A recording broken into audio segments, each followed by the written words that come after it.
Welcome back to Asinine Radio, a weekly podcast where we talk about music, and, well, that's pretty much it.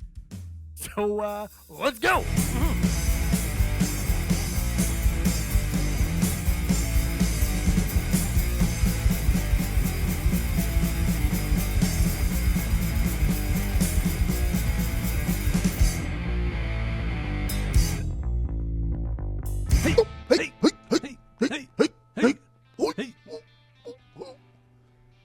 This is Asinine Radio. This is the weekly music podcast where every week we get into a different band, different artist, and we listen to all of their records, get into the biggest bangers, stinger from each of them.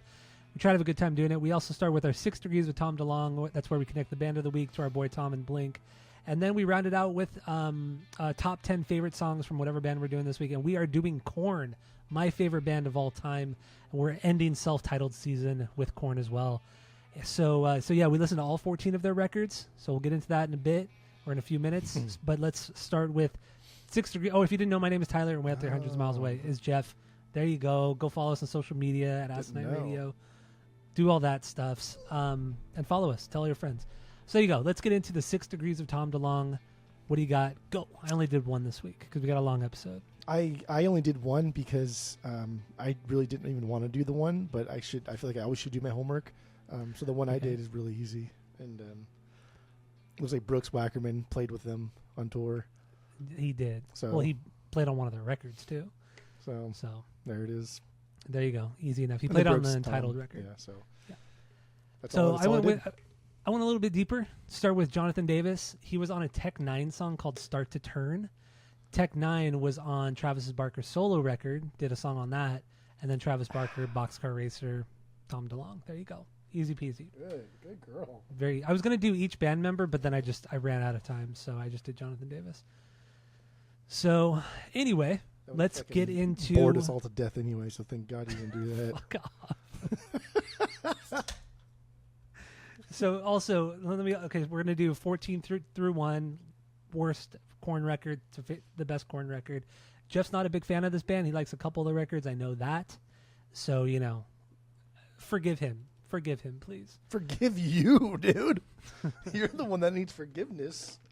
Nah, dude, this band is so good. So what do you got for number 14? Go. Worst KoRn record for you. Go. I don't like this record. I don't get it. I've never liked it. It's never. Last time we did this, it wasn't on my bottom. But Serenity of Suffering, I just don't care, dude. It's just stupid. Jonathan Davis vocals, JD's vocals are stupid on this record. It's like Tim Burton inspired, just goofy. I think it's goofy. A lot of these records, I'm going to say, like, it's an attempt to like return to form for these guys because they do that a lot. A lot of bands do that over the years. I don't know. I just don't fucking care. I think it's goofy and stupid. A Different World, I thought was the best song because we get to hear someone besides Jonathan Davis not be annoying. So that's he's not annoying. Why are you saying he's annoying? Sometimes Jonathan Davis is fucking annoying. He's okay. And maybe sometimes. And it's wild because he's a decent singer. Like he really is a decent singer. And I don't mind the scatting. I think that's good.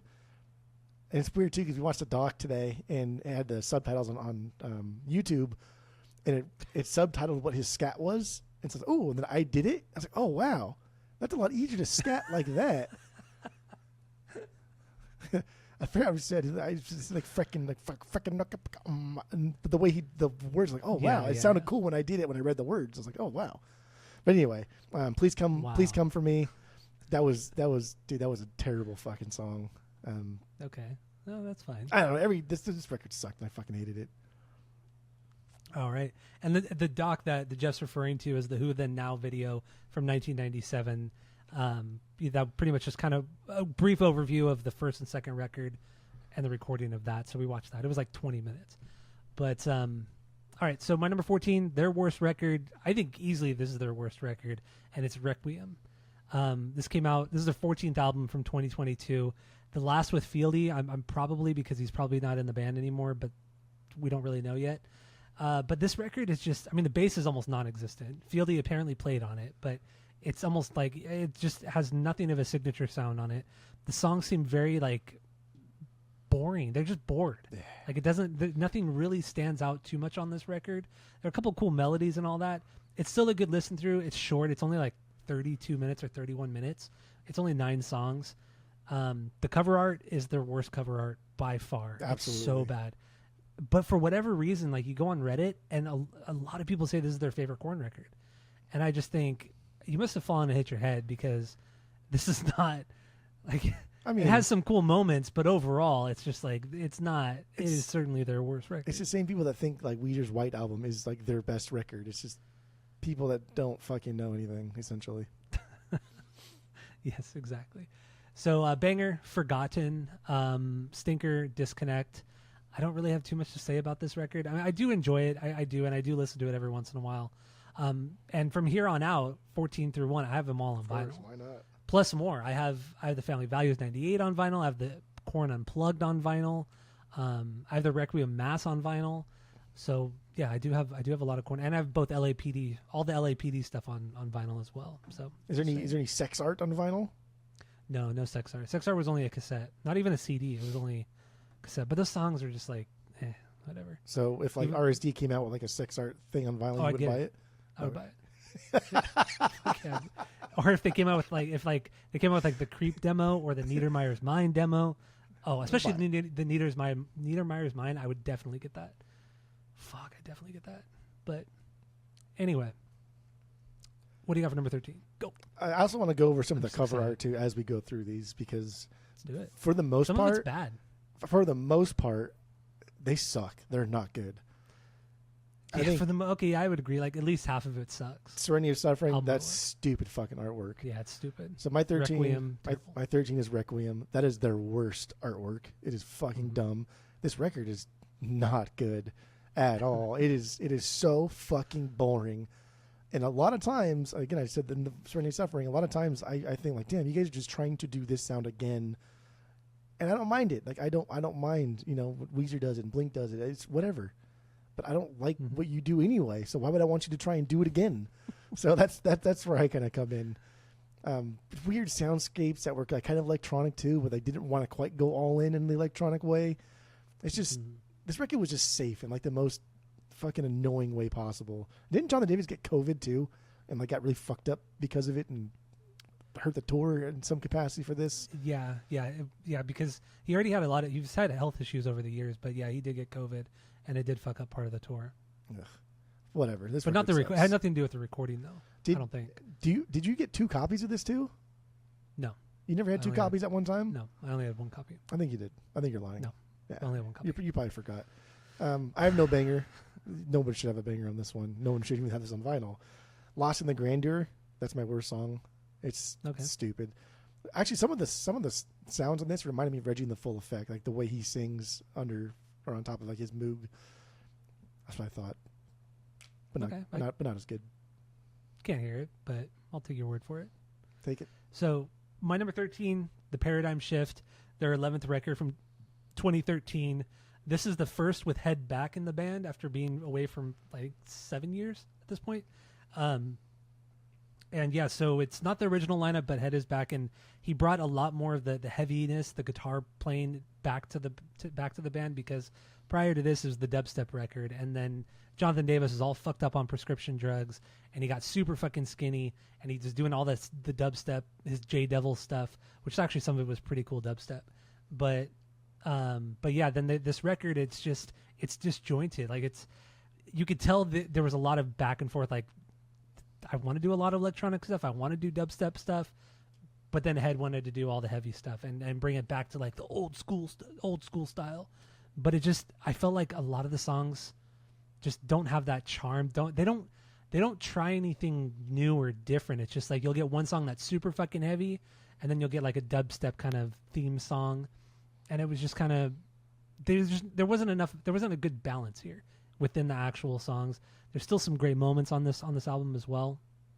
And honestly, I don't like Ray's drumming all that much. I've never really been a fan of the second drummer. I think he's too busy. I don't think he has the greatest groove. I think technically he's an incredible drummer, but I just never thought he's ever really fit this band. But I'll talk about that more on some other albums I'm going to get to. But the Paradigm Shift, it's cool. It's cool, and I've listened to it a shit ton of times. And there are some bangers like What We Do. I love What We Do. Paranoid and Aroused, another banger. But Lullaby for a Sadist, that's kind of a dud. And the bonus song, Hater, probably one of the worst. Actually, this might be the worst song they've ever done. Whoa. Now, bottom 5 maybe, Hater. But this is another song too that you go on Reddit and fucking people just cry over this song. They love this song, Hater. And whatever, the lyrics are fine, I guess, but the song sucks. So, yeah, I don't know. Paradigm Shift, 13 for me. What do you got for number 12? Number 12. See You on the Other Side. See you on the other side. I really don't care about most of these, so whatever. I could be convinced to put this at number 4. I really don't care. Their 7th record, 2005. Fuck off. I literally don't care. Like the Deftones stuff. Like, this is too low. Like, okay, I'll put it higher. I don't really care either way. Yeah, Head is gone. David's about to leave, so we just get a record that sounds like butt from a production standpoint. There's so much going on. Like Layers, dubs, synths. And it just all sounds so fucking silly. And there's like this is a record they made to recreate again like their iconic sound from the first 6 albums prior, but they just don't know how to do it because it's disingenuous.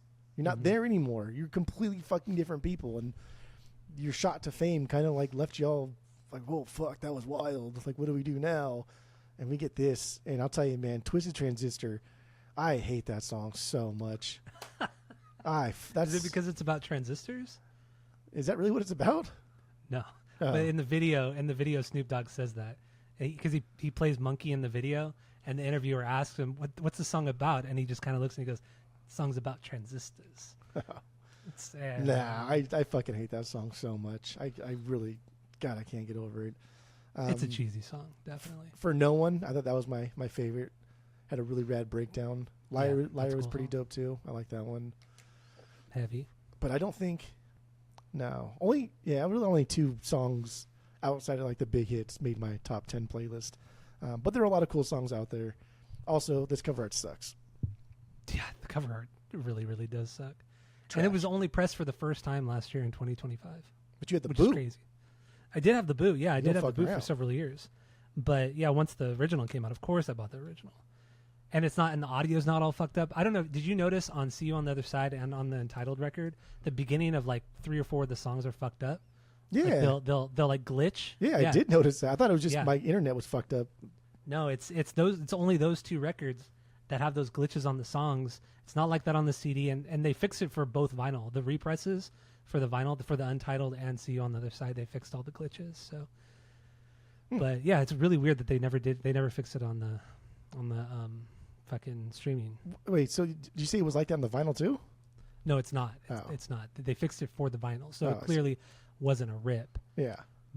But even the bootleg Yeah, was the that's weird. CD rip, so it didn't have the glitch either. So they didn't rip the bootleg from streaming; they ripped it from the CD clearly because it didn't glitch or skip, whatever you want to call it. But anyway, I'm just probably going to talk a lot because I'm excited. I'm stoked. I'm happy to be here. That's cool. I'm not excited yet, so. So my number 12, Serenity of Suffering, 12th record from 2016.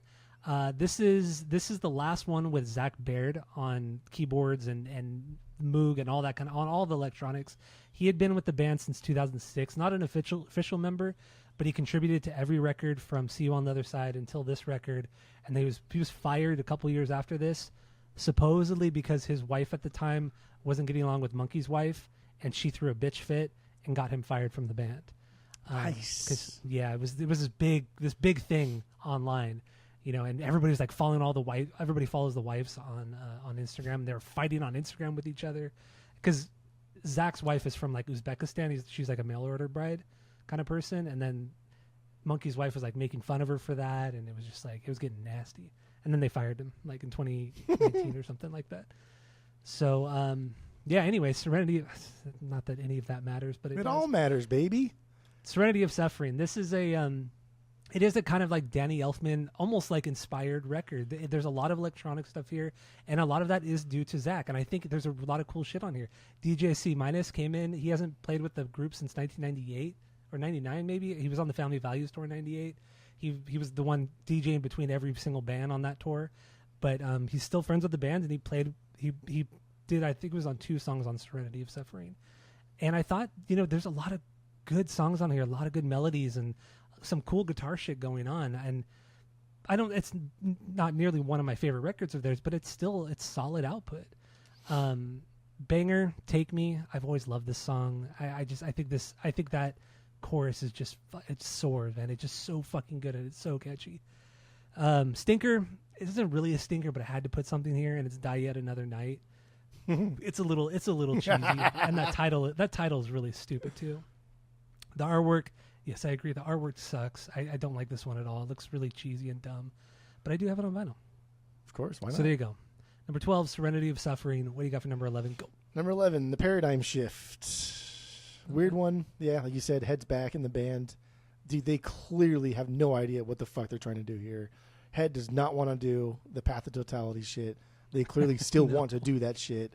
So what we get here is like this weird push and pull, but not in a good way, right? It's something different. It's disjointed. It's stupid. And what happens is, like, they have ideas for like a 20-second song, and they now make it 3 minutes, and it's just boring. It seems lifeless. It's just, no, it's weird. It's a weird kind of boring, and sometimes I do think they are boring. But at least, like, my hated record, Serenity to Suffering, that had an identity. Paradigm Shift doesn't like have its own identity. It just sounds like a shitty Path of Totality, to be honest. Yeah, it's like it's heavy for the sake of being heavy, and then same with the electronic part. Like nothing. It's this whole album sounds pretty uninspired, much like Requiem does. Yeah. That's how I felt about Paradigm Shift. And then I think Ray is just kind of a boring drummer. Like, I don't think he has a good groove. And I think he just overplays. That's just one of my biggest complaints with the Ray era is that he just over fucking plays on the drums. Isn't that why that's why David left, because they kept telling him to calm the fuck down, and because he kept wanting to do whatever the fuck he wanted to do? Yeah, he kind of wanted to do that, yeah. But then also, yeah, but then they started saying that he was lazy and he wasn't really focusing on it. But I really think it was because him and Monkey were the only ones still partying at that point, which I'll get into soon. But yeah, so I don't know. Ray is he's a really nice guy. I've met him a few times, and he's super, super nice. And he's an incredible drummer, but I just never thought he's fit with KoRn. Ever. So anyway. Oh yeah, Paranoid and Aroused was my banger. Victimized, that was my stinker, just because it was like the most nothing special song. Victimized. Yeah. To see. Artwork sucks in this one too. Oh, yeah, the artwork really sucks. I did get my OG copy of this at Double Nickels. It was up on the wall, and I gasped. Right when we walked in, I saw it up on the wall, and I went, because it's so sealed? No, it wasn't sealed. And I think he only had it for like $40, and it goes for like $90. It goes for like $90 on Discogs, and he had it for $40. Because no one out here is going to buy a shitty KoRn record. So I it's only been pressed that one time when it came out. So yeah, it was a gasp. It was a gasping moment. Double Nickels comes through sometimes hard. Yeah. That was probably the best pickup I've ever gotten from Double Nickels. Was Paradigm Shift, because it was just so unexpected. I know. And just one too, right? Obscure KoRn record. Where's the rest of them? Was it part of a collection? Did one guy just trade in one KoRn record? Because I even went to the KoRn section because I didn't have all the KoRn records at that time. And so, yeah, I went. But no, that was the only random KoRn record. But why this one? He would have said something too, like if somebody brought in a bunch of people, like, oh, we have a bunch more coming out too. You want to see them? Yeah. Like he would have said something. Nothing. Yeah, that's weird, bizarre. Yeah, Paradigm Shift. That's my number 11, their 11th record actually. There you go. So my number 11 is See You on the Other Side. We're pretty much at the same here. I mean, a couple, give or take a couple. We've both said the same thing so far. So no, we've said everything's the same so far, but not in the same order. No. Yeah, but we said the same records. Yes. So See You on the Other Side, 7th record from 2005. First without Head, last without David on drums, and Atticus Ross and The Matrix produced this record. Atticus Ross obviously famously has worked with Nine Inch Nails. They had wanted to work with him for a while. They got him for this one, and this record had a lot of outside songwriters, and that's another reason why David didn't like this record. And one reason why David left the band was because he knew that the band have the chops to write songs, so why hire outside writers for an album? And that's what they did with See You on the Other Side. And he was saying, and David also said that during this recording, it was all chopped together. Like he would just play like one beat and they would just like loop it in Pro Tools, or they would just like do one snare hit and they would just loop the snare hit, just shit like that. Disrespectful. And it's like, why am I even here? Like, it's, you know what I mean? It was, he just found it kind of pointless, and I agree with that. And it really, this is where, and I agree with David when he says this. This is really where the Jonathan Davis era of the band started. Was See You on the Other Side. It's like he called all the shots at this point. From here onward, it was Jonathan's band, and you hear it. Like nothing from here on out sounds like KoRn from the previous 6 records. And this record is all over the place. There's so many soundscapes. There's a lot of electronics. They had a backing band. They had like percussionists up on stage. They had a keyboardist on stage. Like I said, Zach Baird. He was the keyboardist, and just the band like expanded from a touring standpoint. And it was like a big theatrical thing. I saw them on this tour as well a couple times. And yeah, it was just this massive stage show. And I don't know. It's just, the songs don't hit that well, or they don't hit as well as other albums. They're still catchy as hell, but they're just, the songs just kind of, they don't, there's no flow. There's no flow to this album at all. It's just one random song after the other. My banger, Open Up. I love that song. It's so bass heavy and it's so bass driven. Fucking love that. Worst song, easily, Bitch We Got a Problem. God, I hate that song. I've never liked this song. I think the lyrics are ridiculous. The song is stupid. I've never liked this song. So there you go. See you on the other side. Do you like Twisted Transistor? Just I do like Twisted Transistor. Yeah. Off topic, I guess, or kind of on topic. Okay. Yeah, I do like it. They performed that on SNL too when it came out, and it sounded like shit. I can imagine. So go watch it. Yeah, it's good. But I do remember the first time I heard Twisted Transistor. I was driving out to LA and thinking, wow, I don't like this. This doesn't sound like KoRn. It does not sound like KoRn. I hate this. So, but it took a while, and then it eventually grew on me. And then once you put it in the context of the record, I kind of got it. I don't think it's the best song by any means, but still a cool song. So, what do you got for number 10? Go. Number 10. We're getting to the good stuff here. Not really. We're still in the mid-tier stuff. I got all this on vinyl, so I'm best. Well, you have a lot of chud on vinyl, so I get why you have all this on vinyl. Number 10, Untitled, 8th record, 2007. I don't know, kind of slower and calmer than a lot of KoRn stuffs. Maybe generic is a better word. No, this is like far from generic. Get the fuck out of here. A couple different like drummers as session guys. The songs are decent enough and almost prog-like at times. Session guys? I mean, these. Oh, dude. Okay, I'll get into it. I don't know. Okay. It just doesn't have a lot of like KoRn hallmarks. Like what? Like I don't know. There's no bagpipes here. It's still pretty heavy overall. I didn't really care that much, to be honest. Okay. I don't know. That's fine. Okay, fine. I went backwards. I don't know if that helped or did not help me. I will say that going backwards in the discography, I was glad I did, because fucking hell, man, the earlier stuff compared to the later stuff made Monday, Tuesday, and today just so much better. And I'm glad I got most of that shit out of the way Thursday and Friday. But yeah, I don't know. I could, if you sell me on it, I could listen to Untitled again tomorrow with different ears. Okay. I just I think you should give it another chance. I think it's way more nuanced than you're giving it credit for. I did think there were times, like I said, like the proggy at times, like things that were kind of like, oh, they haven't really done that before. But even then, it was just kind of like, okay, well, you're not really great at it. You're not really good at it. You just did it. So whatever. I Will Protect You. That was my favorite. That was the closer. Yeah.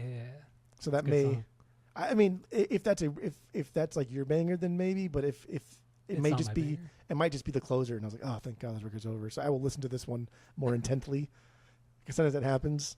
My worst song was Love and Luxury. Yeah, that song's cheesy. Luxury. Is it luxury or luxury? Luxury. Well, I don't know. Is that how you spell luxury? Yeah. Huh. Song's about Head, too, about him leaving the band. Yeah. Love and Luxury. I don't like when he sings like that. When Jonathan Davis sings like that, it's too goofy. Laughing? Dude, there's another song, too, where he laughs. I stand alone in the lap of luxury. Dude, I stand alone. He does some. There's some. It is a cheesy song. It is a cheesy song. There's a song where he laughs, and I'm like, that is fucking stupid, bro. Why did you do that? We'll get there. We'll get there in a minute. There's multiple songs where he laughs. Yeah. All right, my what did you think of the artwork on this one? You didn't talk about that. Oh, I didn't look at it. It's fine. I don't think it's good or bad. This one's fine. Okay. I don't hate it. Fine. It's not good. Has some good B-sides. But anyway, I definitely wouldn't number know. 10. I listened to all the B-sides. Of course you fucking did. Is there like a vinyl compilation that has a lot of the B-sides on it? Dude, all I of them? wish. There's like 30 B-sides and like non-album tracks. Yeah, dude. Throughout their career or just on this one? Throughout their career. No, throughout their career. Yeah. From like almost every album has at least one B-side. At least. So, anyway. Number 10 for me, The Path of Totality. 10th record from 2011. This is their dubstep record. This record's good. Honestly, this record is really good. And this record got panned a lot. And I think it's because for whatever reason, people like electronic purists, EDM purists, they hate dubstep music because it was doing something different. Because it's something fun. exciting. That's why. I know. That's exactly why. And honestly, I don't think this is like the best dubstep record. I think what Jonathan Davis was doing outside of the band with his J Devil stuff and Killbot, I feel that's better. That's pure dubstep. But I mean, there's a lot of cool shit here, and I think some of his best vocal performances are on this record. Like how he sings on this record, his voice sounds incredible. He does sound really, really good. The songs are catchy as hell. The drums are pretty much all electronic, but Ray does play the drums on it. The bass is almost non-existent on this record, but the songs are pretty damn solid. They have multiple producers on this one who help co-write some of these songs. You know, Skrillex is on here. Excision. Excision's wild too. Dotzik, Noisia. So many guys are on here. And you and I saw them on this tour too. I dragged you out to LA to go watch them on this tour. Skrillex opened up, or Excision opened up, and I think Dotzik opened up. And then Sonny Moore, Skrillex came out and played guitar with the band that show. It was fun. With KoRn. Yeah, it was a great fucking show at the Palladium, the Hollywood Palladium.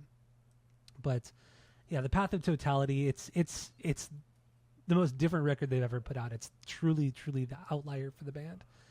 But they toured on it, and then Head came back at the end of the cycle, and then they came out Paradigm Shift, and then we got kind of an okay record. So yeah, Path of Totality, it's a weird one. It's crazy, but you should at least listen to it once. Banger, Burn the Obedient, and then also the bonus track Tension. Tension is easily the best song on the whole record, but I don't want to put a bonus track as my banger. But yeah, Burn the Obedient, Tension. I think Tension was with Excision, and I think Burn the Obedient was with Excision as well. Banger songs. And then Stinker Illuminati, which is also an Excision produced song. Sorry. But yeah, Stinker's Illuminati, still a good song, but had to pick a stinker. So Path of Totality. What do you got for number 9? Go. Path of Totality. There we go, dude. I like this less this time around. I didn't hate it, but I used to love this. But what does that even really mean with KoRn's discography and me?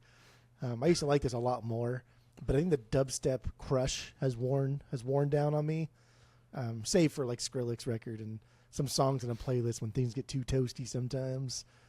But this record really is fine. It's not bad. I like when any band tries something new, even if they fail. I appreciate it. I like that they tried something new here and different. I like the short run time. I think that's good. We'll get there on issues, but my God, they need to cut some of these records down by 3, 4, 5 songs. Fuck off. Dude, Issues is fucking way too long, but we'll get there. I guess my biggest problem with this is this time around is just how dated this already sounds, which sometimes I enjoy, sometimes I gripe about. This week I just didn't like it. It sounds fucking dated. It does sound dated. I get like it. It came out in this era.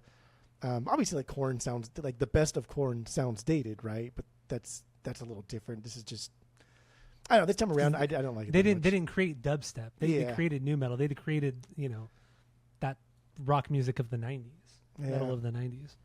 I don't know. I do like the cover art to this. I don't know why. No, this cover art's terrible.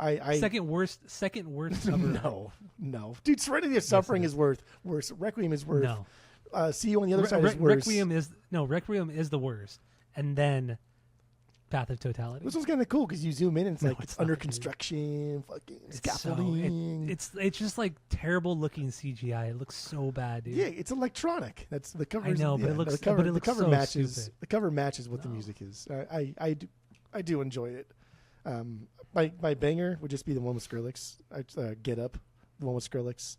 He did 2. He was on Narcissistic Yeah, Cannibal not the too. opener. I think not the opener. Oh yeah, he did Kill Mercy Within too. But the later Skrillex song, that was my banger. I really don't have a stinker. I don't think any of these songs are stinkers, but I think I don't know. It just sounds dated and kind of dumb. You like the song Get Up? Yeah, Shut the fuck up. that was my banger. I Up. just said. Yeah, I know. That's why I said. And one time we went to Angels. I don't know if you were there or not. The strip club Angels, and one of the strippers came out, and she danced to the Get Up song. Damn. I do remember that vividly. Yeah, she did that song, and she did a Rob Zombie song. She stripped to a Rob Zombie song because the girls get 2 songs, you know. Topless. It's not full strip. Not full nude. Yeah, because we serve want to alcohol. drink. Yeah, they serve alcohol. But that anyway, place was wild. Angels was fun. Just because it was in the heart. I mean, I don't know if I'm sure it probably still is, but that was kind of in the heart of Placentia gang territory too, and Yeah. that crowd was rough. Yeah, it was. Tammy used to get wild there too. She'd get up there, fucking start throwing fucking bills in the air.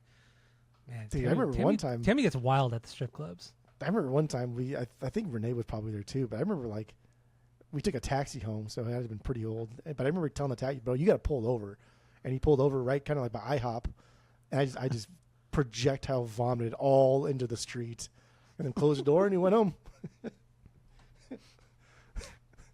So bad. Oh, that's good. But they cheap pictures like $6-7. Yeah, I know. They Fucking serve cheap. food there too. Never ate the I never ate the eaten food the food either. though.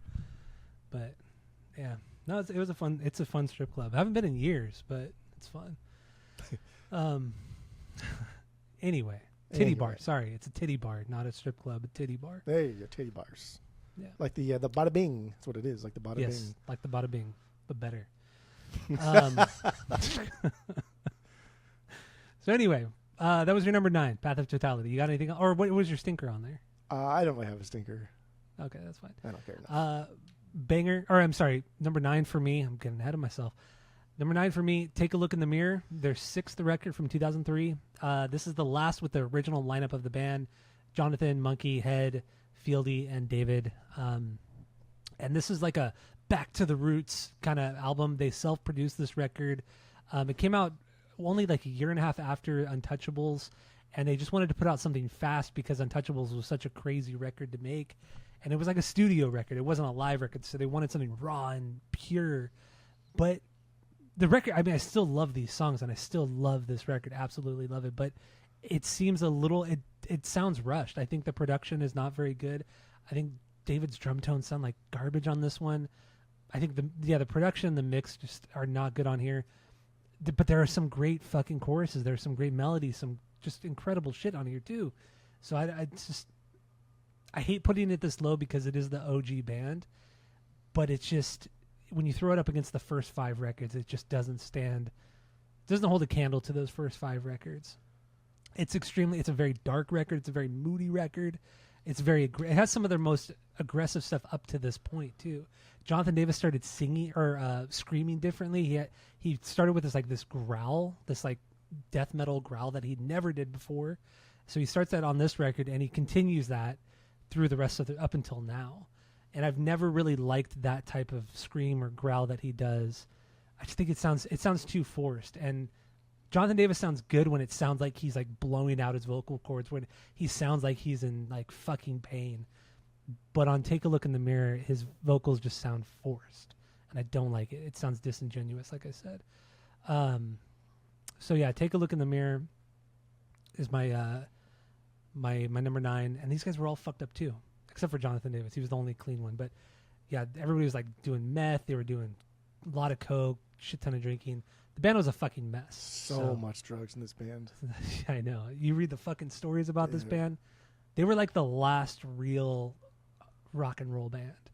Like, their stories are you never read the books, but like Fieldy's book is wild. It's fucking wild. Just like the little stories I read here and there, and just about and then also their climb to fame, just so fucking quickly, and they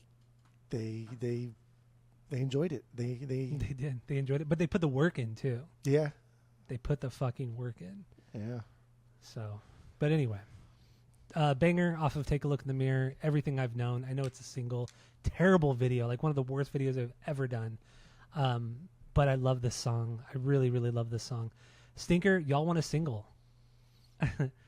Spoilers, I know you put that in your top 10. I think this song sucks. I've never liked this song. Get the fuck out of here. Never really liked this song. The video's cool, but never really liked this song for Y'all Want a Single. So anyway, Take a Look in the Mirror. It's my number 9. What do you got for number 8? Go. The Nothing. The Nothing. Nice. So high. It's like right in the middle.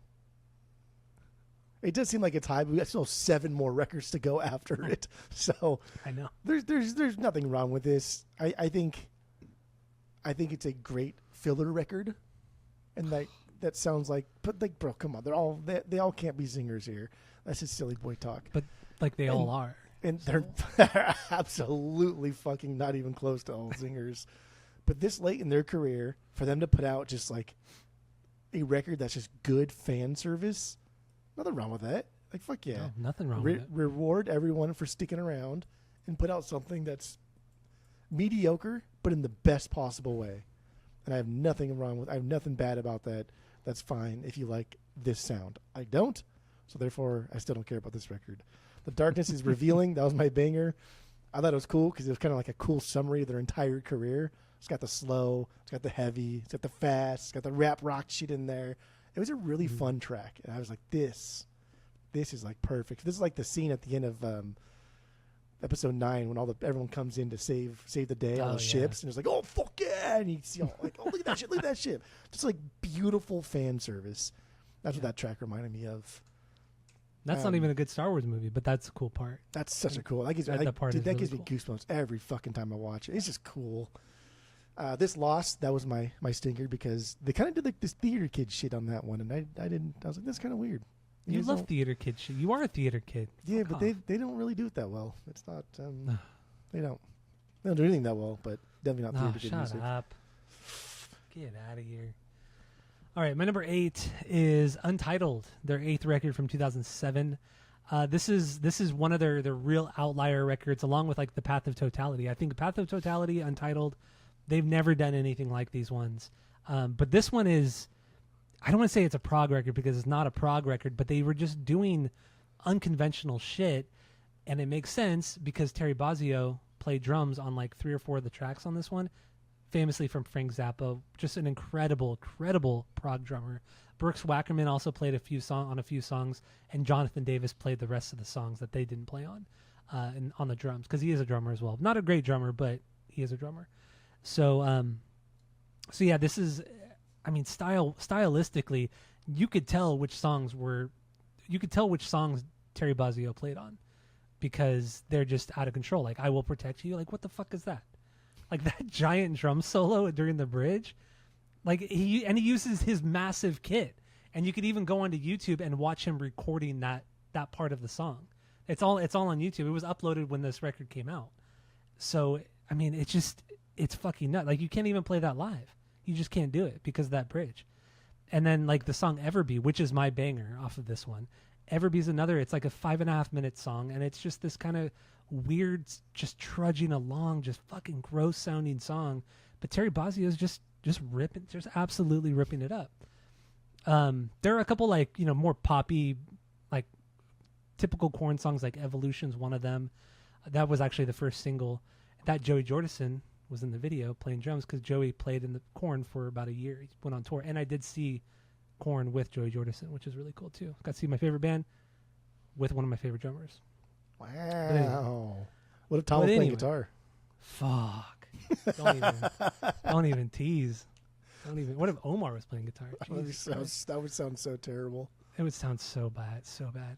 But Untitled is like this weird, quirky piece of shit, but not like a bad piece of shit. Just like, it's just a fucked up record. I mean, they're a 3-piece band at this point. It's just Jonathan, Monkey, and Fieldy, and they kind of just went for it in the studio. They fucked around, and at the same time, Jonathan Davis was recording his solo record, and also at the time, he had a camera set up in this recording studio, and it would just record 24 hours, or it was a live feed 24 hours a day, so you could log into the website and just watch Jonathan Davis, and then very briefly you could watch the band recording the new album, writing and recording the new album in the studio. Like any time of day, you could look and see if they're in the studio. In the middle of the night, they could be in there. That's weird. I like that, but it's so fucking stupid and unnecessary.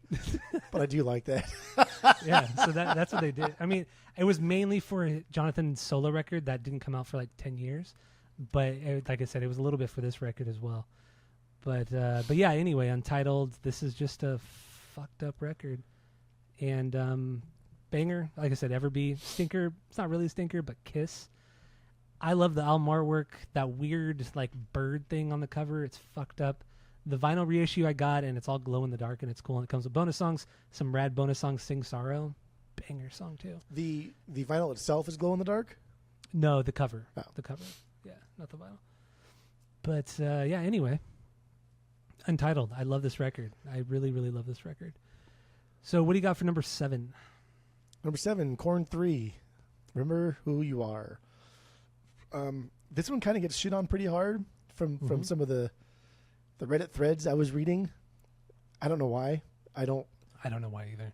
I like if you're looking for a dependable, typical fan servicey KoRn record, like this is it. I don't see why people shit on this. I guess the only knock that I saw was they're trying to recapture their iconic sound. They brought Ross back in the fold, but again, that's nothing different than what this band does, what all bands do. So I don't know why people shit on this one. I enjoyed this mediocrity a little bit more than the Nothing, but otherwise, I don't know. I don't really care that much. I don't have a banger, and Never Around was my stinker because he laughs and it's fucking stupid. Because like the laugh is like the focal point part of the song. It reminded me of like in Cynical when Travis does his thing. I was like, ugh. And you're like, ugh. Yeah. Like cheesy. But at least with KoRn and on this record specifically, it's more natural because that's what Ross does. Ross leaves like all the imperfections in. Like he doesn't just do it for one part or one song. Every part of his records, there's all these imperfections and fucked up shit. And he keeps the tape rolling because he's a prick. I mean, it's true. Yeah. We'll get into that too, dude. So yeah, that's your number 7? Yeah, KoRn 3. All right, my number 7 is The Nothing, their 13th record from 2019. This one, I never get sick of it. I think this is fan service. Yes, there's a lot of fan service on here, but who cares? The songs are solid. Yeah, the songs are good. Okay. The melodies are great. They got some songwriters in here that you wouldn't expect. Billy Corgan co-wrote one song. John Feldman co-wrote one song. Like, what the fuck? Yeah. It just random fucking people you would not expect co-wrote songs on here. But overall, it's a band effort, not like the See You on the Other Side or Untitled stuff. But yeah, this is. I think this record's fantastic. I think the cover art's really cool. This is a great combination of the heaviness that I feel like they were trying to go for with the paradigm shift mixed with just great fucking melodies. I mean, Finally Free, that almost broke my top 10 favorite KoRn songs. Like my top 10 favorite KoRn songs was so fucking hard to do, but I love how just smooth and just kind of pretty the song Finally Free sounds, and they've never done a song like this. It's so unique within their discography. I get so stoked whenever I listen to it. I don't have a stinker, but I guess if I had to choose one, it would be Harder, because it's just kind of it's Jonathan Davis doing that kind of growl thing I mentioned earlier that I don't really like, and he just does it a lot in this song, and I could do without it. I mean, just don't even sing at all. Just have a heavy instrumental section and just don't growl like that, because I can't get into it. Cannot get into it. So anyway, The Nothing, it's a fantastic record, and for the 13th record and so deep into their career, putting out something like this is pretty fucking rad. Pretty rad. Good job, boys. Good job, boys. So, do we need to take a pee break? No, I was just showing off my egg yolks. Oh, yeah. We got a comment on YouTube of Jeff drinking his beer. Some guy said, is that guy on the bottom, is he drinking egg yolks? Fucking idiot. You know what lime is? One of our social media posts that I put up yesterday. Yeah. Anyway. So, yeah, 7 for me, The Nothing, killer record. I'm so excited right now. I'm just so happy to be here right now. At least we're getting into like better stuff here. It's all we're not better, even man. close to violent territory, but we are getting into better stuff. So Fuck off. yeah. All right. Well, So what do you got it's for not. number 6? Number 6, Take a Look in the Mirror. Their 6th Okay. record, 2003. Solid record, actually. Oh, yeah, I want to go back to, because real quick. The Nothing. I like that cover art. Oh yeah. I think it's cool. I don't know why. I like it. KoRn 3. It's whatever. It's a little too on the nose with like Yeah, the first it's- record. It's Yeah. whatever. And it's called KoRn 3 because everyone's like, well, what happened to KoRn 2? And so, whatever. It's stupid. Take a look in the mirror. I don't like this. I think it's stupid. I always get this the artwork. confused. Yeah, the artwork. I always get that confused with Life is Peachy. Yeah. Mm-hmm. So It's like the whatever same that's worth. color scheme. It's really Yeah. dark. Yeah. There's some type of reflection of mirror thing going on a little bit. Anyway, yeah, I think this record is solid, refreshing to get like heavy KoRn again. That's reminiscent of the early days. Really, I mean, I agree with everything you said about this too. The only reason why it's here is just because this is just a worse Untouchables. That's it. And that's not a knock to this. It's just Untouchables is a better record and does this exact sound better, except for one song. One song and there's a fucking banger. It's so goddamn good. And that's Y'all Want a Y'all Single. Want a Single say fuck that. Fuck that. Fuck that. It's very like douchebag, like It's so like Limp but it's Bizkit. just I know, but it doesn't fit this band at all. Like it. Yeah, it does. That's all he Yeah, fucking no, it does. That doesn't. goofy ass shit. Crying all the time and doing all those dumbass things you do. Yeah, Take a Look in the Mirror. I enjoyed this one. I think from here on out, I at least It's enjoy a fun. these. It's a really fun listen. Yeah. I enjoy these records. I think our top 5s are the same, right? Basically, the first 5 records are our top 5.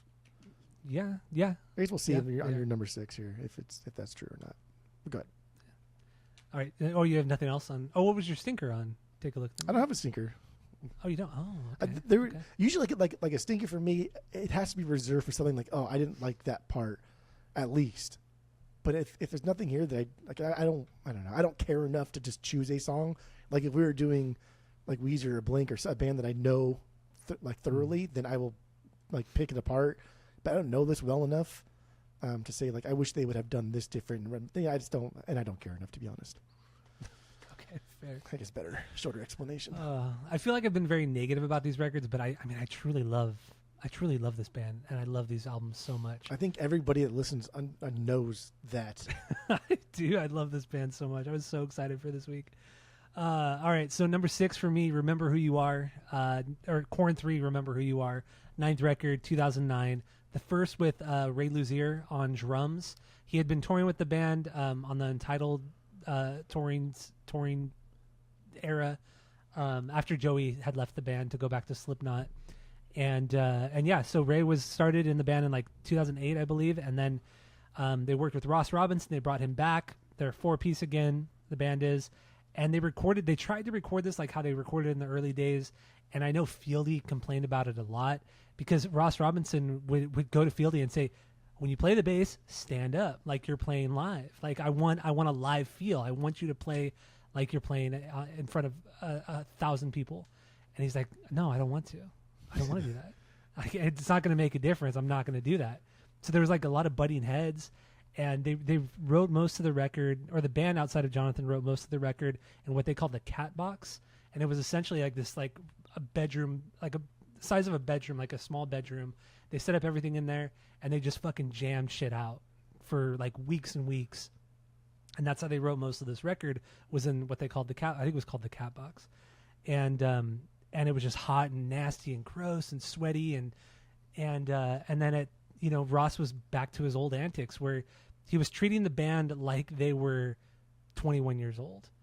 And you hear in interviews after they recorded the record, like that was a bad idea. Even Ross said, I shouldn't have treated these guys like they were in their early 20s because we had all grown up. Yeah, they all have kids. They all have families. Grown-ass mortgages. men, dude. Yeah, they're grown ass men. And he's like, I do regret doing it, but the performances are still great, and I do agree with that. The performances are absolutely incredible on this record. Everybody fucking kills it.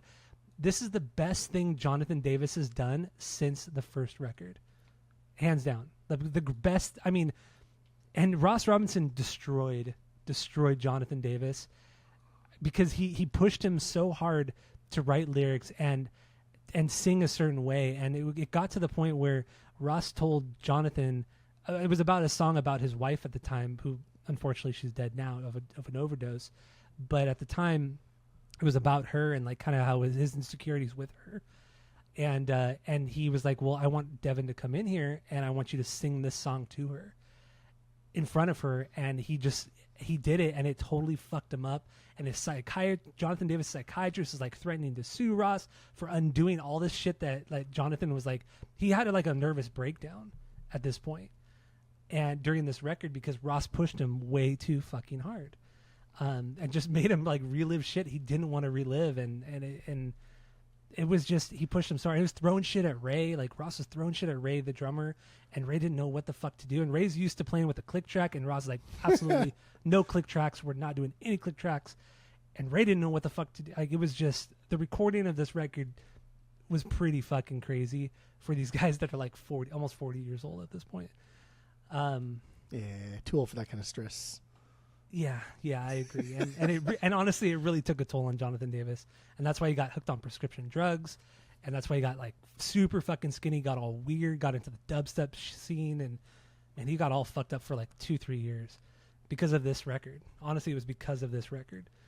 But anyway, God, I'm just talking too much, but I don't care. We may never do KoRn again. This is your chance. It's okay. Relax. We're going to do KoRn like 10 more times. So yeah, remember who you are. And like I said, this is the first with Ray Luzier on drums, and I don't like his drums. He's way too busy. He's way too fucking busy. He doesn't have anywhere near the same groove that David does. Yes, technically he's better than David, but it's just there's too much going on. Like, he doesn't stop. There's too many notes. Stop playing so many fucking notes. Yeah. And that's how it is on this record. That's how it is on the Paradigm Shift. He relaxes a little bit on Serenity of Suffering till now, but man, this record, it's just like, dude, just stop. Just stop playing. Let this fucking song breathe. Like, you don't always have to be hitting the fucking snare. I don't need to hear like 1,000 ghost notes in a fucking song. Like, I just don't need to hear it. It's just too much. But anyway, this record's raw. It fucking punches you in the face. I don't really get why people don't like it. Nobody complains about Ray's drumming. They should get this record gets shit on so much, but not because of Ray. Like, Ray to me is the worst part of this record because of his overplaying. But everybody bitches about the music and the vocals and the lyrics, and it's like, dude, I didn't get it. I don't get it at all either. I think this is one of the craziest good vocal performances, and he doesn't, as far as I remember, Jonathan doesn't do any of the growl vocals. He goes back to like how he used to sing on the first 2-3 records. Even on Issues, he kind of sings that way too, where when he's yelling or screaming, it's coming from like a fucking deep place. It's not coming from just like roll, you know, shit like that. Yeah. Just like it's not performative. It's like it's coming from a real spot. And that's why people love Jonathan Davis, because his vocals it feels like it comes from a real spot. And he doesn't really do that on Remember Who You Are. And I think this record gets an unfair shake from fans and just people in general. I really, really think it does. It sucks, but I love it. Banger, Fear is a Place to Live. I would put People Pleaser as my banger, but that's a bonus song. I think that's the best song off this out of all these sessions, all the songs in the sessions. But Fear is a Place to Live is, off the main record. That's my banger. Stinker, not a stinker, but got to choose one. Are You Ready to Live? Are you ready to live? So, Remember Who You Are, my number 6. Now we're getting into the top 5 KoRn records. From here on out, you got this on vinyl? You're going to get these on vinyl? Yes, I am. Are you really? No. Your top 5? Oh, no. Don't get me all excited. Dude, I got all excited. I might get my number 2. Oh, you're the worst. You should get at least your top 5. At least your top 5. No, I don't want to spend fucking 10 hours listening to the same KoRn song. You're not. And I'll tell you why. But okay, so what's your number 5? 5th best KoRn record for you? Go. Untouchables, Branded Unfuckables. Yeah, Untouchables, their 5th record, 2002, the same year the Angels won the World Series. Dude, what a time to be alive for these guys. Just spent almost 4 million recording. They rented houses, plural, for the sessions. They almost fired their bass player for having an out of control drug habit for a band that's known for having out of control drug habits. And there's just like a lot of, I don't know. It was fucking wild, dude. I cannot believe how much money these guys spent just dicking around, doing nothing, and just living their best life. That's cool. There are a lot of kind of ballady songs in this record, though, but they're That's fine. But they're also mixed with like, I don't know how to phrase this right, kind of Hot Topic generation sound, right? The cartoonish sound that was kind of big at this time. Not saying it's bad. It's just that's what a lot of people were doing in the early to mid 2000s, and I can hear it here. It does sound dated, but it's only dated if you like grew up in that era. So I did like it. I thought it was cool, but it's also just still sounds like KoRn. It's heavy. It's entertaining. It's fun. I thought this was just a fun record. Blame, that was my biggest banger. Not crazy about his vocals here, but fuck, man, this song is heavy. Like really, really heavy. Wild heavy. Stinker, One More Time. One more time. This legit sounded like a reused. This legit sounded like a reused Freak on a Leash melody, or like the Freak on a Leash melody. Really? No. Yeah. Yeah. Listen to it again, kid. I'm telling you. I don't make the I don't rules. think so. Dude, I know you don't. Okay, so that's your number 5. Untouchables. My number 5 is Follow the Leader, their third record from 1998. They didn't really use Ross on this record as a producer. They used him as a vocal producer for Jonathan on some songs, but otherwise, this is kind of like almost like a self-produced record. They had one producer, they fired him, they got another guy. But in the end, this is a party record. This is straight up a party record. They spent over $50,000 just on alcohol. And this is 1998.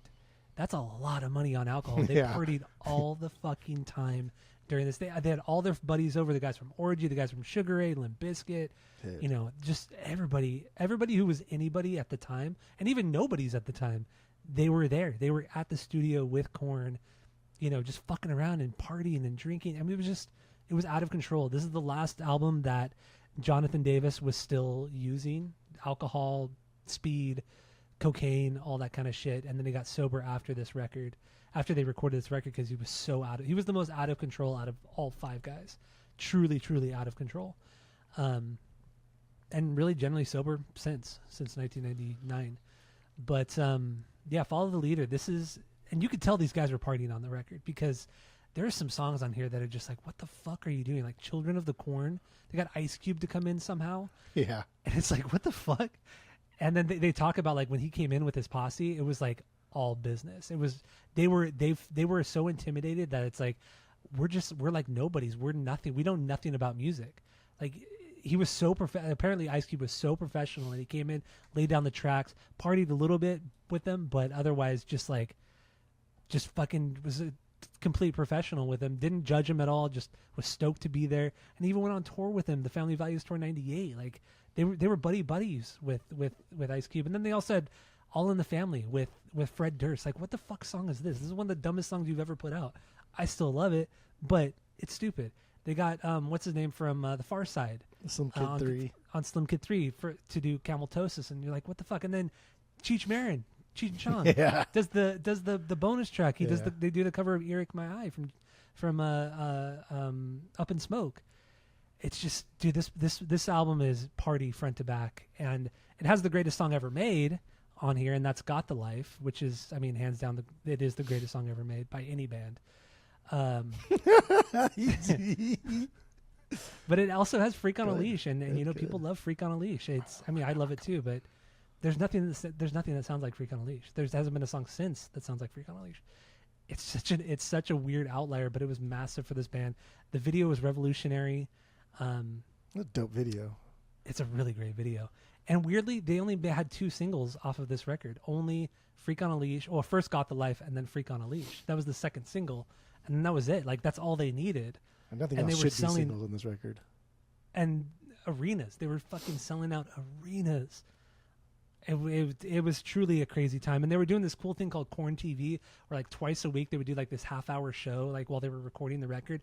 Fucking trash. They were all fucking wasted doing this KoRn. It was an internet TV show. Special? After school specials, KoRn TV, and they would do it twice a week. And this is like early internet, and nobody really had the internet, or like everybody's using dial-up. Like most people couldn't watch this shit online, and unfortunately, a lot of that stuff's been lost. Like those videos don't even exist anymore because they were never actually recorded. Except there are a few like pieces here and there on the internet, but overall, that shit was never recorded. But it was revolutionary for its time. It really was revolutionary for its time. It was live streaming before there was really live streaming, which is nuts. In 1998. So anyway, Follow the Leader. It's a cool record. It's unique. It's heavy. It's wild sounding. You'll never hear anything like this. It's a standout. It's unique. I only put it as low as I did because All in the Family, Children of the KoRn, and Cameltosis, they're good songs, but they're cheesy as fuck. Cheesy as fuck. And they are a time and place kind of.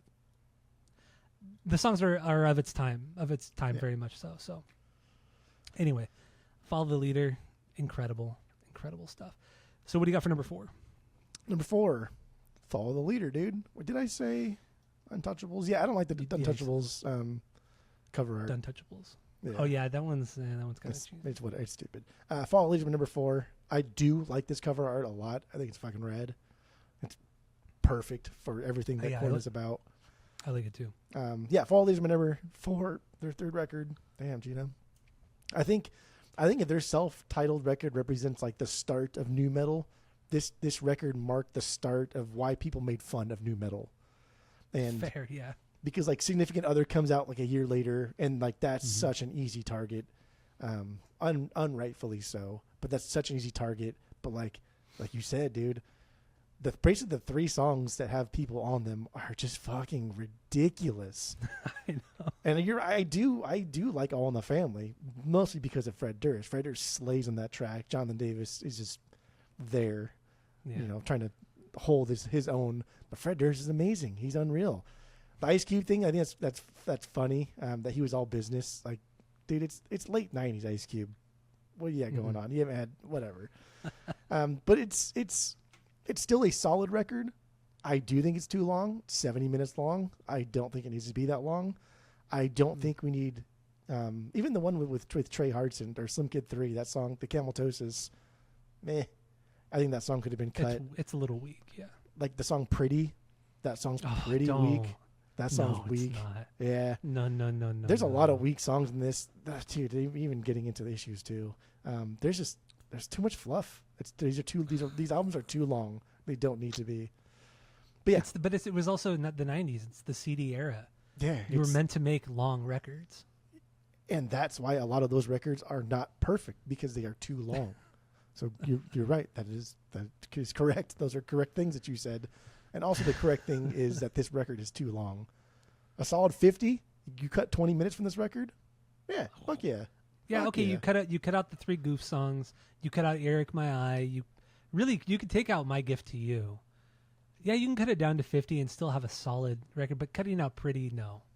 No. Yeah, Pretty's pretty boring. No, it's not. Pretty boring. It's not. The biggest banger, yeah, it's Got the Life. I thought it was going to be Freak on a Leash, but then like I listened to them back to back. I was like, nah. I do like Freak on a Leash a lot, but Got the Life, it's just wild. Like Got the Life is so bizarre, right? This band that's just they tried so hard to be so fucking heavy, so aggressive. Like they take pride in being just so nu metal. They put out an absolute stunning pop banger, but still sounds metal. That's wild. Don't shake him. He muted him. Nobody can hear you shaking him over there. I did mute him. George is fucking with Rupert. He doesn't like it. That's what happens. But Put anyway. 2 dogs in the same room and they're wrestling together. They've been fine until right now. Just so everybody knows, he lives in a you're right. 4-bedroom house, but he always puts the dogs in the same room while he's podcasting, and then gets mad at them for doing the door so. is open. My office door is open, so they can go in and out. But yeah, no, you're right. You're right. Got the Life. It's such an outlier for the band, and they were even afraid to do it. So when David came up with the drum part, he was wondering like, is this disco beat gonna sound okay? Is it gonna sound okay with the song? And they were jamming it out, and they all fucking loved it. And even and what's funny too, at the beginning of Got the Life, there was supposed to be a clip from Blazing Saddles that was going to play before, and then the snare hits, and it was supposed to be Dom DeLuise at the end of Blazing Saddles, where he goes, wait, he says, let's go again, faggots. And then you hear the snare hit, and then the song starts. That snare hit's fucking rad in the beginning, too. It is. But that Blazing Saddles clip was supposed to be at the beginning, but they couldn't get the rights from Warner Brothers or whatever. They couldn't get the rights to put it in there. But yeah, Jonathan Davis always talks about, like, he wishes that could have been the beginning of Got the Life. That's a fun little fact. But yeah, Got the Life is... It's so fucking weird. It's so weird. It is so bizarre. And again, coming off of KoRn and Peachy, right? It's just these guys are trying their damnedest to be so fucking edgy. I know. But like a good pop song, still a good pop song. You know what I mean? And it was the first single too. It's like you come off the dark shit of Adidas and Life is Peachy, and then you put out Got the Life like as your next single off of your new record that's not out yet. Wild shit. Yeah. Wild.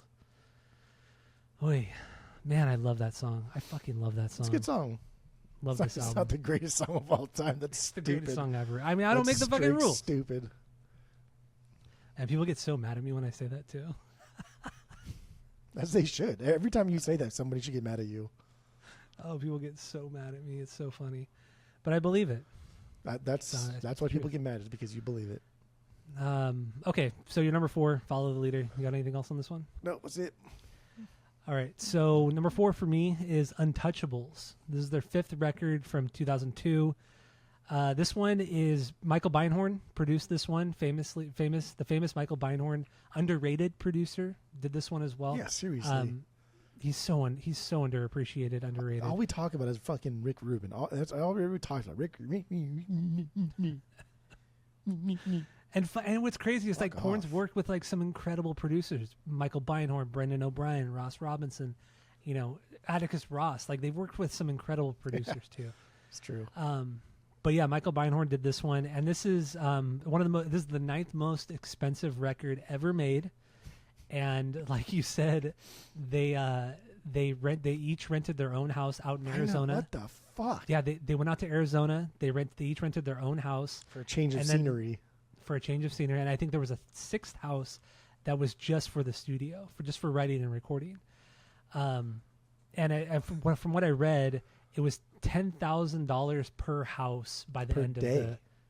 No, it wasn't per day. It was by the end of the. I think they were there for like 6 months, but it was $10,000 per house just for the rent, just for renting these houses out.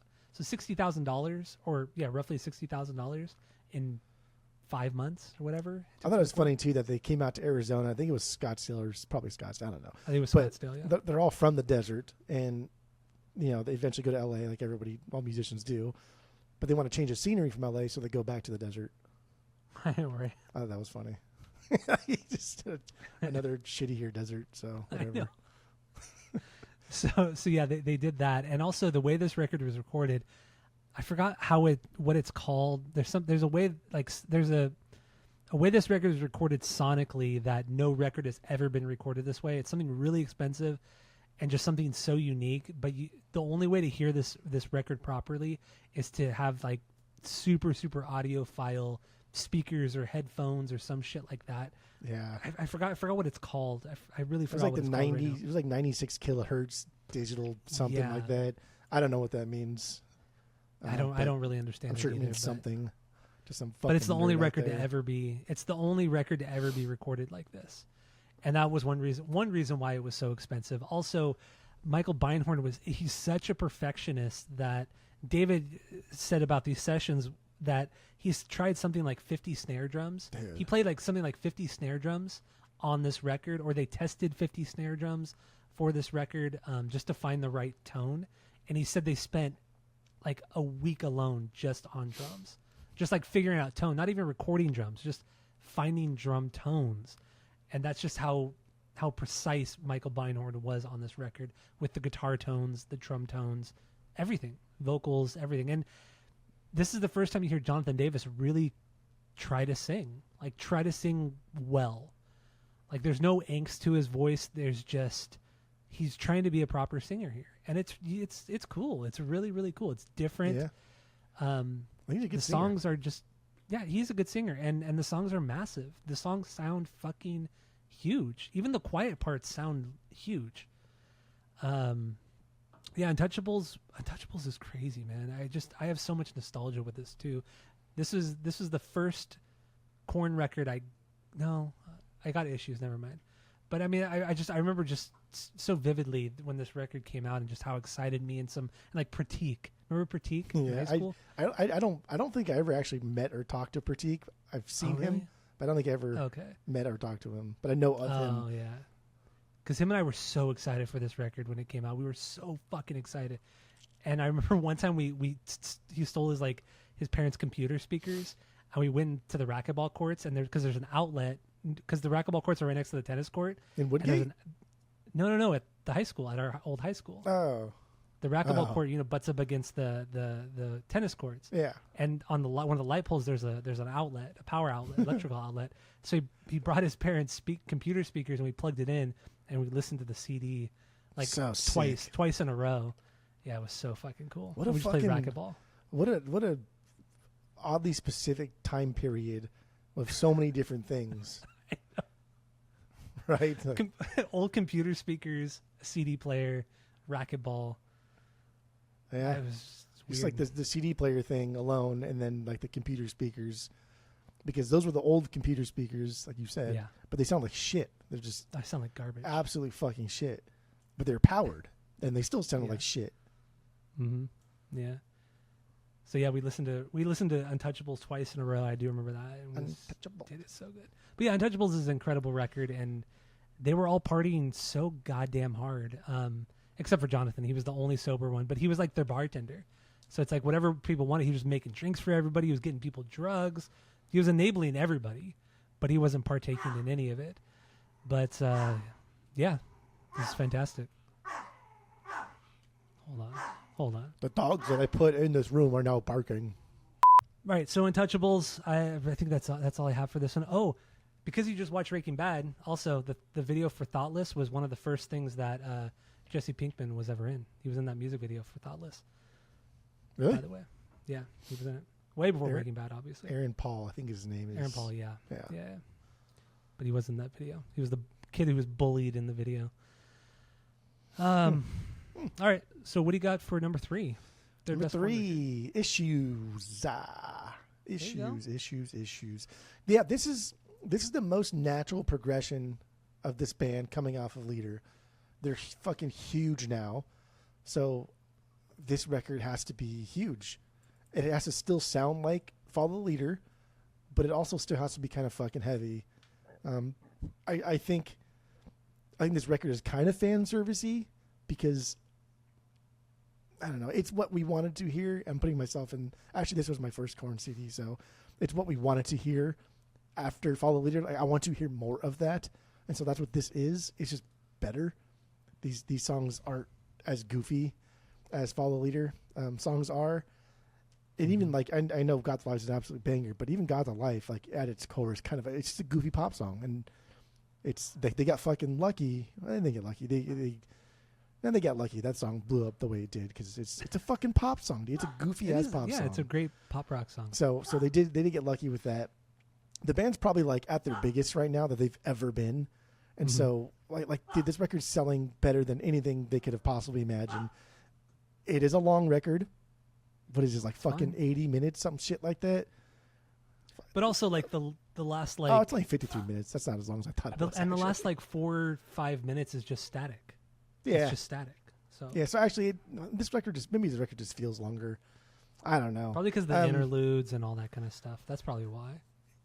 I do think it's cool because they're blowing up faster than they could possibly imagine. They're getting a lot more advances than they could possibly spend, and they're doing their best to try and spend it.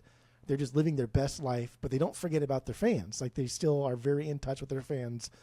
More like it, so much so that they let their fans decide the cover art for this, and so cool, man. I think that's really cool. I don't really like this cover art. I think it's stupid. It just happens to be iconic because this record was so big, but like just objectively, it's whatever's. The other 3 runner-ups too, the 2nd, 3rd, 4th place, those are all pretty stupid too. The one that won is the best of the 4. Yeah, for sure, the one that won is the best of the 4. But I still don't. It's like, whatever. I don't really care. It's a cool record. Kaylee has this on vinyl right now, so maybe I'll listen to it. One of her friends likes him, and so she wants to listen to him, I guess. I don't know. How weird. Would not have expected that. She'll pull stuff randomly from time to time. Oh, listen to this. Do you have this? Like, yeah, listen to it. She'll listen to it. I don't know. Falling Away From Me is my biggest banger. Dude, when that guitar riff, when that guitar riff comes in, I don't know, man. I get this high over, part? yeah, the intro, yeah, the intro, yeah. I thought you meant like when it dropped heavy, because it drops heavy like hard. Just when that intro comes in, I get this huge rush of like nostalgia and memories. And it's not like I loved KoRn, but I did really, really like KoRn for a brief, 2-year period. But Falling Away From Me was like, that was, and we'll get into my origin story later on. But yeah, Falling Away From Me is the biggest banger. My weakest song, I don't know, Hey Daddy, I guess.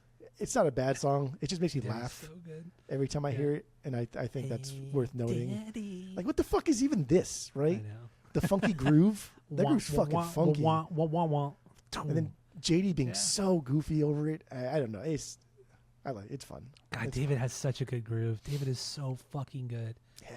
Oh, I love his drumming so much. But okay, Issues, very good. Number 3. Number 3 for me is also Issues. I fucking love this record. Brendan O'Brien produced this record. Rumor has been over the last several years that he's going to come back and do another KoRn record, but it's never happened. But yeah, Brendan O'Brien just fucking nailed it. This is the first record with Jonathan Davis as a sober person. The partying's gone down a lot. If you watch the second documentary about the band that came out after Untouchables came out, they talk a lot about Jonathan's sobriety, and how much like it affected these sessions, but in a positive way, because there was like they were forced to focus on working rather than partying. Like Jonathan Davis and Brendan O'Brien were like pushing the band. Let's jam, let's practice, let's write songs, let's do this, rather than just like, okay, let's just go fucking party for the rest of the night, or rest of the day. So this whole record was a lot more focused, and it came out only like a year and a half after Follow the Leader. So it's maybe not even a year and a half. I think it was just like exactly a year now that I think about it. So it seems like it would be a rushed record, but it doesn't sound like it was ever rushed. There's a lot of nuance here. There's a lot of great interludes and a lot of great, like, I don't want to say they're soundscapes, but they kind of are, but they're all created by the guys in the band, by Head and Monkey. What they're doing on the guitar here is just so weird and just so fucked up, like, and it's not like the first record where they're just making a lot of weird wonky Halloween noises. There's just so much nuance to this record that these 5 guys are fucking doing. Jonathan Davis does play drums on one song. I believe it's Beg For Me. He plays the drums on that one, or at least the intro on that song. Plays the drums on, and I don't know. I think this record it's unique. There's nothing that really sounds like it. There are goofy songs like I Wish You Could Be Me, that like minute and 20-second song, but that's more like an interlude, and then that drops into the big like riff and counting. Hey Daddy is a little bit cheesy as well. For You, I still think that's a cheesy song. That's my least favorite song on the record, but it's meant for the fans. It's a dedication to the fans. Like, we would be nothing without you. But yeah, and then I mean, really, the first song, Dead, just is called Dead, and the lyrics are just all I want in life is to be happy, happy. All I want in life is to be happy, happy. And then it fades out because you get these bagpipes, and then it fades out, and then it drops into Falling Away From Me with the intro. Yeah, but you just like the bass drum, like boom. Or maybe it might be an 808, but anyway, yeah. No, I just this record is phenomenal. There's nothing that sounds like it. The artwork, I love the artwork. I don't care what you say. I think it's fantastic, and also how they one thing they did to promote this record, which was really fucking cool. They were the first band ever to play at the Apollo Theater in Harlem, in New York. They were the first white people to ever play at that theater. The theater had been around for 50 years or something like that. Only black people were allowed to play there. But they were the first white people to ever play there. And also, that first show, they live streamed it to the world. That was like one of the first live streamed concerts of the time, which is really cool too. Very unique, very different for the band. And yeah, I don't know. And then very demure. You have Woodstock that happened like 2 months before this record came out. Woodstock '99. Dude, this whole like 2.5 year period of the band was just absolutely wild. insane. Just absolutely fucking insane. Ah, I'm excited. I'm so excited to be here. So, banger, Dirty. I love Dirty. I just think it's a hauntingly beautiful song. And the way he just says, I want to blow my head off, it's so fucking dark. The song is so fucking dark, and it's sad, and it's depressing, but I love that song so much. I truly, it's the last song. It's the closer on the record. And then it just fades out to static. Fuck, man, it's wild. So good. All right, so that's my number 3. What do you got for number 2? Life is Peachy. Life is Peachy. Yeah, I think you ranked this lower a few years ago. Actually, I think I have my rankings. Let's just. I ranked it what 1, 2, 3, 4, 5. Oh, you put it at 5. Wow. Yeah. Untouchables was dead last time I did this. That's so stupid. Yeah, Life is Peachy. Coming off of their first record, like, what the fuck are you possibly gonna do, right? You just. The culmination of new metal had already been brewing. The blueprint was kind of there from various bands, but nothing sounded like it. Nobody was ready for it. And again, it probably should have died after Significant Other. Actually, after Chocolate Starfish, it probably should have died. But yeah, what do you do after your first record? You can't do the same exact thing, because then the genre is probably going to die with you. But they do kind of do the same thing. But they make it more fun. This record is essentially their first record, but fun. The first record is not. It's just straight up. It's not very fun. It's not supposed to be fun, but it's not fun. This is fucking fun. Like, it's a lot of fun. My banger is the Ice Cube cover, Wicked. Like, that's fucking unreal. That is that's an Chino amazing from Deftones. And that's the best thing he's ever done. Vocally, that is the best thing Chino has ever fucking done. His rapping's really good on it, right? And it's like this, but the song is just like, you have, I don't know if it's Head or Monkey. That's I don't know. I can't tell who's doing the cool lead parts on various songs. So when we get into the main album, I'll ask you. I feel like Monkey's probably like if we had to rank them, I would probably put him last. Essentially. Yeah. But yeah, doing the G-funk sound on the guitar, right? The flow, Fieldy laying it down super fucking thick. Oh, so it is an unreal cover. But like, this record is stacked from the opening to the closing. There is no point in this record where I thought, like, okay, you could have got rid of that song. You could have got rid of this song. This one could have been shorter. Nothing. Like, this is, I don't know. It's still almost 50 minutes long. It was incredible. I really. Well, Kill You is really, I mean, the Kill You song itself is like 6 minutes, and then there's all that dead air. So that's why. And then there's an acapella of Twist with no music. Dude, yeah, that's why. The way this opens up too is fucking just absolute bonkers. Because the Twist is only like crazy. Not even a minute long, right? It's like 30 50 seconds. Some shit. Yeah, I think it's like 50 seconds. Yeah. But it's just fucking wild, and you have to do something wild because your previous opener, Blind, is arguably, you could say, it's their best song. So how do you top that, right? And he kind of does top it with Twist. It's not like a better song, but he does top just like the outrageousness of it. This is I feel like KoRn is a more like organic, like, this is who we want to sound like, this is who we are. Whereas like Life is Peachy is a more crafted KoRn. I think it's an incredible record. Fuck yeah.